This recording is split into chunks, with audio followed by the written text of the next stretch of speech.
PT Kereta Api Indonesia atau KAI di Free 4 Tanjung Karang menegaskan bahwa pelaku pelecehan seksual jika terbukti melakukan tindak pidana akan diberikan sanksi blacklist tahun dan tidak boleh naik kereta api.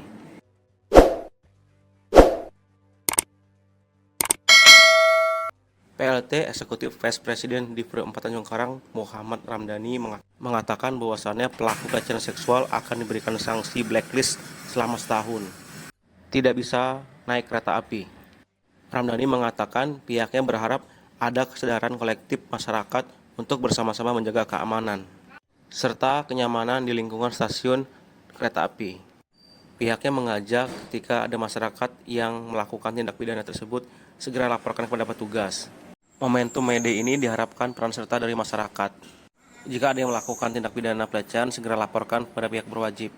Secara bersamaan, pihaknya juga melakukan sosialisasi perlintasan kepada masyarakat dengan harapan masyarakat juga bisa sadar terkait keselamatan saat melintas di perlintasan kereta api.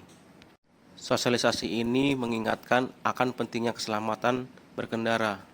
Pihaknya berharap kepada masyarakat untuk bersama-sama menjaga ketertiban. Ya, saya dengan adanya sosialisasi ini juga baik untuk para perempuan buat antisipasi buat pencegahan pelecehan seksual yang marak banget ya, apalagi kayak di transportasi umum. Itu juga kita biar bisa jadiin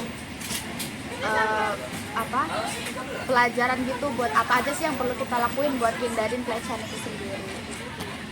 Harapannya sih kalau misalkan ini lebih ketat sih keamanannya.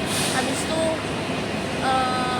kalau misalkan ada orang yang mau ngelecehin atau mau merusak keamanan KAI, sebenarnya mending diurusin gitu.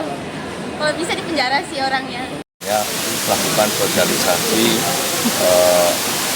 anti tindakan kekerasan seksual dan juga anti narkoba, sehingga kita meyakinkan kepada masyarakat bahwa pengguna para penumpang itu menyadari bahwa di lingkungan kita masih banyak terjadi kekerasan seksual atau pelecehan seksual serta penyalahgunaan nafsa ya. Nah, ini harus disadari oleh seluruh penumpang, terutama para wanita harus menyadari awas terhadap lingkungan sekitarnya.